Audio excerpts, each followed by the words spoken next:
जय श्री कृष्णा मित्रों, मैं प्रियंका स्वागत करती हूँ आपका जीवन और आध्यात्म में। मित्रों, आज हम बात करेंगे बैसाख एकादशी तिथि की।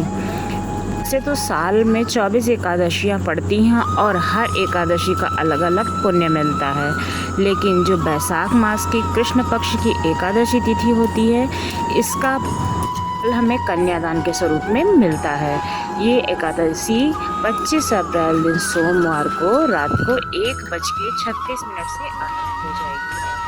साथ ही 26 अप्रैल दिन मंगलवार को रात 12:46 पर समाप्त होगी। लेकिन क्योंकि एकादशी का जो व्रत होता है वो हमेशा उदया तिथि का होता है, यानी कि जब सूर्य उदय होता है तब जब एकादशी पड़ती है उसी तिथि को हम व्रत रखते हैं, इसलिए ये एकादशी 26 अप्रैल को रखी जाएगी। और जो शुभ समय होगा पूजा करने का, श्रीहरि के चरणों में तो हमेशा अर्पित रहना ही चाहिए, लेकिन खास पूजा करने का जो समय है वो 11:52 से शुरू होकर 12:44 तक का रहेगा। बहुत सारे लोग एकादशी के दिन उपाय भी करते हैं, तो इस टाइम में आप उपाय कर सकते हैं अपनी किसी भी मनोकामना की पूर्ति के लिए। इस दिन शाम को 7:06 पर ब्रह्म योग रहेगा। इसके बाद में इंद्र योग शुरू होगा। शतभिषा नक्षत्र शाम को 4:56 पर है। इसमें पूर्व में भद्रा लगेगा। ये दोनों योग नक्षत्र शुभ कार्यों के लिए अच्छे माने जाते हैं। इस दिन आप प्रातः काल से भगवान विष्णु की पूजा कर सकते हैं और कोई भी शुभ काम करना चाहते हैं तो अवश्य करें, पर भद्रा में बिल्कुल भी ना करें। माना जाता है कि इस दिन व्रत रखने से सौभाग्य की प्राप्ति होती है, मन को अत्यंत शांति मिलती है, इसके साथ ही सुख की प्राप्ति होती है। इस दिन सुबह जल्दी उठकर स्नान करें, पानी में गंगा जल डालकर स्नान करें। अगर आपके घर के आसपास गंगा जी नहीं है, अगर आप गंगा जी के पास रहते हैं तो गंगा जी में ही स्नान करें तो ज़्यादा अच्छा होगा।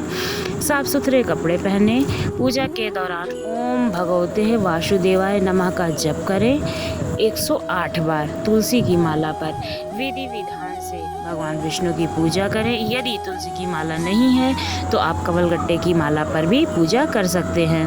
भगवान को खरबूजे का भोग लगाना चाहिए। इस दिन व्यक्ति को धार्मिक कार्य करने चाहिए और एकादशी की कथा अवश्य सुननी चाहिए। भगवान विष्णु को तुलसी जी अत्यंत प्रिय होती हैं। इस दिन भगवान विष्णु को तुलसी वाला जल अर्पित करना चाहिए। इस दिन पूजा करने और व्रत करने से वैकुंठ की भी प्राप्ति होती है। इस एकादशी को करने से कन्यादान के समान पुण्य की प्राप्ति होती है। जैसे हम कन्यादान करते हैं ना, तो जितना पुण्य हमें प्राप्त होता है उतना ही पुण्य इस एकादशी को करने से प्राप्त होता है। आइए भगवान श्री कृष्ण और युधिष्ठिर के संवादों के माध्यम से हम वरथनी एकादशी की कथा सुनते हैं। धर्मराज युधिष्ठिर बोले कि हे भगवान, बैसाख मास के कृष्ण पक्ष की एकादशी का नाम क्या है, इसकी विधि क्या है और इसके करने से हमें क्या फल प्राप्त होता है, आप विस्तार पूर्वक मुझे कहिए। मैं आपको नमस्कार करता हूँ। भगवान श्री कृष्ण कहने लगे कि हे राजेश्वर, इस एकादशी का नाम वारुथनी एकादशी है। यह सौभाग्य देने वाली है, सब पापों को नष्ट करने वाली है और अत्यंत मोक्ष की प्राप्ति देने वाली है। इस व्रत को यदि कोई अभाग्नी स्त्री करे तो उसे सौभाग्य मिलता है। इसी वारुथनी एकादशी के प्रभाव से राजा मानधाता स्वर्ग को गए थे। वारुथनी एकादशी का फल 10,000 वर्ष तक तप करने के बराबर होता है। कुरुक्षेत्र में सूर्य ग्रहण के समय एक मन स्वर्ण दान करने से जो फल हमें प्राप्त होता है, वही वारुथनी एकादशी के व्रत करने से भी मिलता है। एकादशी के व्रत को करने से मनुष्य इस लोक के सुख को भोगकर परलोक के सुख को प्राप्त करता है। हमारे शास्त्रों में कहा गया है कि हाथी का दान घोड़े के दान से श्रेष्ठ होता है। हाथी के दान से भूमि का दान, भूमि के दान से तिलों का दान और तिलों के दान से श्रेष्ठ दान माना जाता है स्वर्ण का दान, और स्वर्ण के भी दान से श्रेष्ठ माना जाता है अन्न का दान। अन्न के दान के बराबर कोई भी दान नहीं होता है। अन्नदान से देवता, पितर और मनुष्य तीनों तृप्त हो जाते हैं। शास्त्रों में इसको कन्यादान के बराबर माना गया है, यानी कि अगर कोई भूखा है उसको हम भोजन कराते हैं या किसी को अन्नदान देते हैं तो वो सर्वश्रेष्ठ दान माना जाता है। वारुथनी एकादशी के व्रत से अन्नदान और कन्यादान दोनों के बराबर फल मिलता है। जो मनुष्य लोभ के वश होकर कन्या का धन लेते हैं वे प्रलय काल में नरक के वास करते हैं या उनको अगले जन्म में विलाओं का जन्म लेना पड़ता है। जो मनुष्य प्रेम और धन सहित कन्या का दान करते हैं उनके पुण्य को चित्रगुप्त की लेखनी से असमर्थ है उनको कन्यादान का फल मिलता है।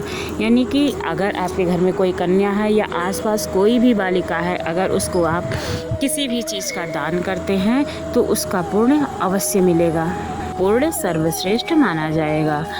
एकादशी के व्रत रखने से पहले कांसे के बर्तन में भोजन करना, मांस खाना, मसूर की दाल खाना, चने का साग खाना, कोदो का साग खाना, मधु और दूसरे के बारे में बुरा सोचना, दूसरे का भोजन करना और स्त्री प्रसंग अपराध होते हैं। इसलिए वारुथनी एकादशी के एक दिन पहले से इसे त्याग देना चाहिए।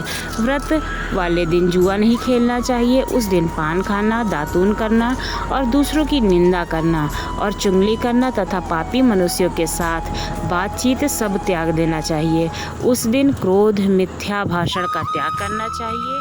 एक व्रत में तेल और अन्न वर्जित माना जाता है इस एकादशी में।